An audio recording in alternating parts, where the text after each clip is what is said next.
श्री स्वामी समर्थ। स्वागत आहे तुमचे माझ्या यूट्यूब चॅनलवरती। आजचा दिवस तुम्हाला खूप छान सुखाचा आनंदाचा जाऊ हीच स्वामींच्या चरणी प्रार्थना करते आणि आज या नवीन व्हिडिओला सुरुवात करते।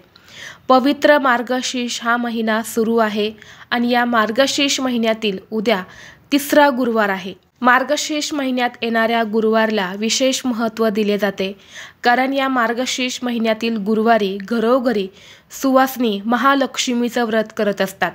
या दिवशी माता लक्ष्मी ही आपल्या घरामध्ये सूक्ष्म स्वरूपात वास करत असते। यामुळे घरामध्ये सुख, शांती, समृद्धी ही नांदत असते। तसेच गुरुवारचा हा दिवस भगवान श्री हरी विष्णू यांना सुद्धा समर्पित आहे। या दिवशी आपण भगवान विष्णूसोबत माता लक्ष्मीची पूजा जर केली तर सर्व इच्छा मनोकामना पूर्ण होतात आणि घरात सुख समृद्धी येते। तसेच गुरुग्रह ज्याला देवांचे गुरु म्हटले जाते, तर त्यांचा आशीर्वाद प्राप्त करण्यासाठी गुरुवारचा हा दिवस अतिशय शुभ मानला जातो। गुरुग्रहाच्या शुभ प्रभावामुळे व्यक्तीचे जीवन सकारात्मकतेने भरलेले असते। कधीही आर्थिक संकटांना सामोरे जावा लागत नाही। कामाच्या ठिकाणी मान सन्मान हा वाढत असतो, तसेच दीर्घ आयुष्य देखील प्राप्त होते। आणि म्हणून या दिवशी माता लक्ष्मीच्या पूजेसोबतच भगवान विष्णूंच्या पूजेसोबतच घरामध्ये काही प्रभावी उपायसुद्धा केले जातात। हे उपाय केल्याने त्या उपायांचा आपल्याला शीघ्र फळ प्राप्त होते आणि म्हणून आज या व्हिडिओमध्ये मी तुम्हाला एक अतिशय प्रभावी असा उपाय सांगणार आहे। उद्या मार्गशीर्ष महिन्यातील तिसरा गुरुवार, या दिवशी तुम्ही उपवास नाही केला तरीही चालेल, पण हळदीचा हा एक अतिशय प्रभावी उपाय तुम्ही नक्की करा। हा उपाय केल्याने घरात चहूबाजूने पैसा हा येऊ लागेल। 7 पिढ्यांचे दारिद्र्य हे नष्ट होऊन भाग्योदय झाल्याशिवाय राहणार नाहीत। असा हा उपाय आज व्हिडिओमध्ये मी तुमच्यासोबत शेअर करणार आहे, त्यामुळे तुम्ही हा व्हिडिओ स्किप न करता शेवटपर्यंत पाहत राहा। चॅनलवरती नवीन असाल तर सबस्क्राईब करा आणि असेच माहितीपूर्व नवनवीन व्हिडिओ पाहण्यासाठी बेल आयकॉनला प्रेस करा। आज या व्हिडिओमध्ये मी तुम्हाला जो उपाय सांगणार आहे, तर हा उपाय तुम्ही गुरुवारच्या दिवशी संपूर्ण दिवसभरामध्ये कधीही करू शकता। अगदी सकाळपासून ते संध्याकाळपर्यंत जेव्हा केव्हा तुम्हाला शक्य होईल त्या वेळेमध्ये हा जो एक उपाय आहे तर हा तुम्हाला करायचा आहे। मार्गशीर्ष महिन्यातील गुरुवारी माता लक्ष्मी ही 7 वेळा आपल्या घरामध्ये भ्रमण करत असते आणि अशा वेळी जर आपण हळदीचा उपाय जर केला तर माता लक्ष्मी ही आपल्या घरात अखंड स्वरूपात वास करत असते। आपल्या हिंदू धर्मामध्ये हळदीला विशेष महत्त्व दिले जाते। पूजेमध्ये सुद्धा हळदीचा वापर हा अवश्य केला जातो। हळदीशिवाय कोणतीही पूजा ही पूर्ण होत नाही आणि गुरुवारच्या दिवशी हळदीचा हा उपाय करायला अतिशय महत्त्व दिले जाते। जर आपल्या घरामध्ये सतत भांडणे, कलह, मतभेद होत असेल, मग ही भांडणे नवरा बायकोंची असेल, आई मुलांची असेल, तसेच घरामध्ये सतत पैशांच्या अडचणी येत असेल, आलेला पैसा हा आपल्या घरामध्ये टिकत नसेल, पैसे येण्याचे मार्ग हे खूप कमी आहे, परंतु घरातून पैसा बाहेर जाण्याचे मार्ग हे जास्त आहेत, त्याचबरोबर आपल्यावरती भरपूर असं कर्ज झालेलं आहे, तर त्या कर्जातून मुक्तता होण्यासाठी, कुटुंबाची भरभरून प्रगती होण्यासाठी, घरात पैसे येण्याचे मार्ग हे मोकळ्या होण्यासाठी हा उपाय खूप प्रभावी मानला जातो। तसेच घरामध्ये लहान मुलं असेल, सतत हट्टीपणा करत असेल, सांगितलेलं ऐकत नसेल, मुलांची प्रगती होत नसेल, तर त्यासाठी सुद्धा हा उपाय अत्यंत महत्त्वाचा मानला जातो। उपाय करण्यासाठी तुम्हाला उद्या सर्वप्रथम सकाळी लवकर उठायचं आहे। उठल्यानंतर तुम्हाला अंघोळीचं पाणी काढायचं आहे। आपल्याला हळदीचा उपाय हा अंघोळीच्या पाण्यापासूनच सुरुवात करायची आहे। तर आपण जेव्हा स्नान करणार आहे तेव्हा आपल्याला चिमूटभर हळद ही अंघोळीच्या पाण्यामध्ये टाकायची आहे। यामुळे आपल्या कुंडलीतला गुरुग्रह हा मजबूत होतो आणि आर्थिक समस्या दूर होऊन आपल्याला प्रत्येक कामात यश हे मिळत असतं।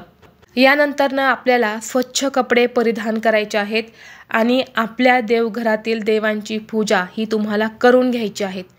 पूजा करून झाल्यानंतर तुम्हाला काय करायचं आहे, एक ग्लास भरून पाणी घ्यायचं आहे।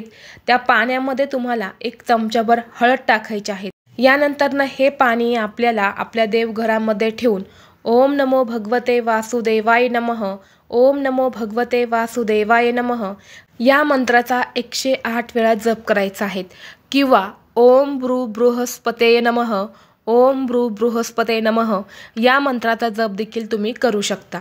या 2 पैकी जो मंत्र तुम्हाला शक्य होईल त्या मंत्राचा तुम्हाला 108 वेळा जप करायचा आहे। यानंतर हे हळदीचं पाणी जे आहे तर ते तुम्हाला तुमच्या संपूर्ण घरामध्ये शिंपडायचं आहे। घरातील प्रत्येक रूममध्ये तुम्हाला हे पाणी शिंपडायचं आहे।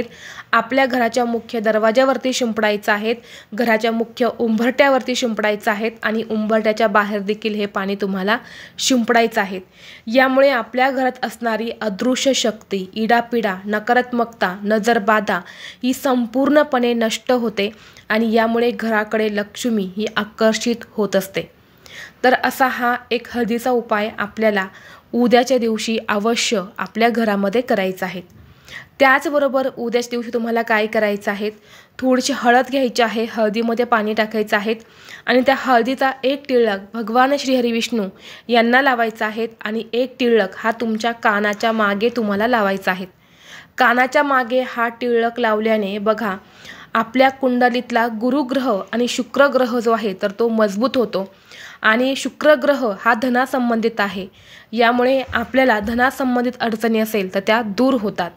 तर असा एक उपाय सुद्धा तुम्ही गुरुवारच्या दिवशी करू शकता। त्याचबरोबर या दिवशी तुम्हाला तुळशीला देखील हळद घालून जल अर्पण करायचं आहे। आपण जे जल अर्पण करतो तर त्यामध्ये चिमूटभर हळद घालायची, जास्त पण नाही, अगदी चिमूटभर हळद टाकायची आणि हे जल जे आहे तर तुळशीला अर्पण करायचं आहे।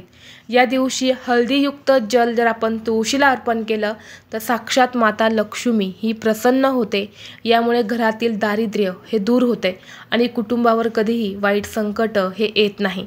तर हा एक उपाय देखील तुम्ही हळदीचा जो आहे तर तो अवश्य करू शकता। तसेच गुरुवारच्या दिवशी उंबरठ्यावरती हळदीचं लेपन सुद्धा केलं जातं, तर ते हळदीचं लेपन सुद्धा उंबरठ्यावरती अवश्य करा। नसेल शक्य तर हळदीचं एक तरी स्वस्तिक हे घराच्या उंबरठ्यावरती अवश्य काढा। याचे खूप चांगले परिणाम जे आहेत तर ते आपल्याला बघायला मिळत असतात। घरातील गरिबी जी आहे तर ती घरातून हळूहळू कमी होत असते। म्हणून हा एक उपाय जो आहे तर तो देखील तुम्ही करू शकता। त्याचबरोबर जर तुमच्या घराजवळ केळीचं झाड असेल तर त्या केळीच्या वृक्षाला सुद्धा तुम्हाला हळद घालून जल अर्पण करायचं आहे। केळीच्या वृक्षामध्ये साक्षात भगवान विष्णू वास करतात आणि जेव्हा त्यांना आपण हे जल अर्पण करतो तेव्हा ते प्रसन्न होतात आणि आपल्या सर्व इच्छा मनोकामना पूर्ण होतात। तर असे हे अत्यंत हळदीचे काही प्रभावी उपाय जे आहेत तर ते आपल्याला उद्या गुरुवारच्या दिवशी करायचे आहेत किंवा तुम्ही मार्गशीर्ष महिन्यातील चौथ्या म्हणजे शेवटच्या गुरुवारी केले तरी सुद्धा चालेल। व्हिडिओ तुम्हाला आवडला असेल तर लाईक करा, चॅनलवरती नवीन असाल तर सबस्क्राईब करा आणि हा व्हिडिओ आपल्या मित्रपरिवारासोबत जास्तीत जास्त शेअर करा। चला तर मग भेटू असंच पुढल्या एका नवीन व्हिडिओमध्ये। तोपर्यंत सर्वांना श्री स्वामी समर्थ।